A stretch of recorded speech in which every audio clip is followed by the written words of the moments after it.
What's good, peeps? Thanks as always for passing by the channel. Much appreciated. Hit that subscribe button if you guys are new. Don't forget as well, please, to like and share the vids. Again, thanks to everyone that does continue to do that. You can also support the channel as well. I do have a Patreon account. The link is in the description. All right, by now, everyone obviously knows that Josh Warrington has left Frank Warren and Queensberry Promotions. And, oh, fucking hell. It's not even funny, but has re-signed with Eddie Hearn and Matchroom. Ah, boxing. Fuck me. I mean, this is a major blow to Frank Warren. Major blow. 3-4 years ago, Eddie Hearn didn't even fancy Josh Warrington. Frank Warren signed him. He became a world champion. A couple of good defenses, right? And now he's back to Eddie. It's just, that's a major blow, right? So you've got a world champion, unbeaten world champion, with a fucking crazy fan base, sells what, 20 to 30,000 tickets like that. And that is now all been transferred to Eddie Hearn. Fuck me. That will give you a heart attack, mate. And let's not forget, Billy Joe Saunders, unbeaten world champion, left, what, November, October? Before that, Liam Smith, former world champion, left. I mean, when's this tap going to stop leaking? I mean, who's next? Who's next, people? This reminds me a bit of, like, what was it, like 10 years ago? When I remember there was a picture. There's a picture floating around. I'm going to try and put it up. I'll find it. Where it's Frank Warren and he's with his stable. And it's like a stable of young fighters. I think in that picture is Tony Bellew, Nathan Cleverly, Paul Smith, Frankie Gavin, Kell Brook, James DeGale. Could be wrong. I think that's it. I'm pretty sure every single one of them left, apart from Nathan Cleverly and maybe James DeGale. I think James DeGale went to Hennessy. But other than that, all of them left to go to Eddie Hearn and Matchroom. All of them, right? All of them. And there was more. Ricky Burns. Literally, it was literally a fucking conveyor belt of fighters leaving Frank Warren to sign with Matchroom. It's now begun again. It's now begun again.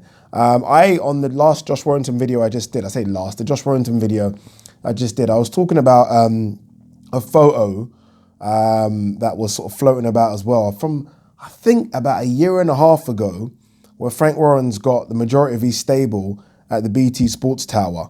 The photo's on the thumbnail. This is the photo now. I mean, you look at that stable then. This is just a year, could have been sooner than that, but I think it's about a year and a half ago. That is a decent stable. And that's not all of them, right? That's just one photo. There was more fighters there, up and coming fighters. But this is, if you like, the best of the stable. That's fucking good. And I remember a lot of people were comparing that stable to the current Matchroom stable, or the current Matchroom stable then, sorry. And people were saying, oh, you know, the BT Sports Queensberry stable's as good as Matchroom's. Now, fast forward 18 months, and let's start deleting the names from that stable. What the fuck is going on? Like, seriously, what is going on? Answers on a postcard, please. Is it just about finances? Is it really just down to that, where Frank doesn't have the financial muscle to compete with Matchroom? I mean, surely all these fighters knew that before they signed in the first place. Why did they not just all sign for Matchroom in the first place? Was Eddie Hearn just not interested? I don't understand. Because you look at that photo, I mean, who's left? Who's left? I mean, Tyson Fury, is he really there? I mean, come on, let's be honest, he's top rank in MTK Global.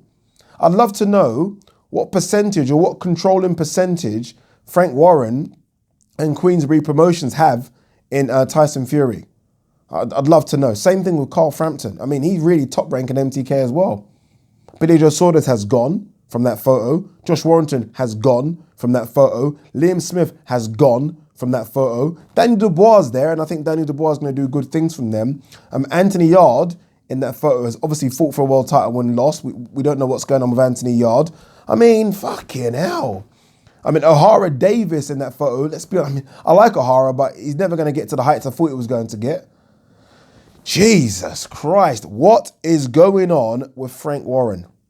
I don't understand. Honestly, I know a lot of people are going to mention things like money and finances. It must be more than that. Is it just a case of him making promises and just not delivering on those promises? Promising fights, promising this and just not being able to do it? I mean, what is it?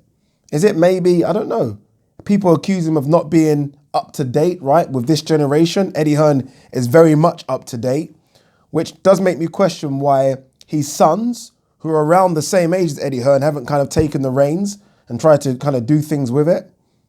Don't know. I don't know. Again, sad times for Frank Warren. That tap is leaking, and I expect more to kind of part ways. I do. I guess people might say, who does he have? I don't know. I mean, Joe Joyce wouldn't have signed to a long contract, and if Joe Joyce beats Daniel Dubois, he could be in high demand.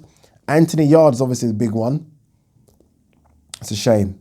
It's a shame. Again, in the last 7 or 8 months, Josh Warrington, Billy Joe Saunders, Liam Smith, all gone. And not just all gone. Yeah, not just all gone to Eddie. Peace.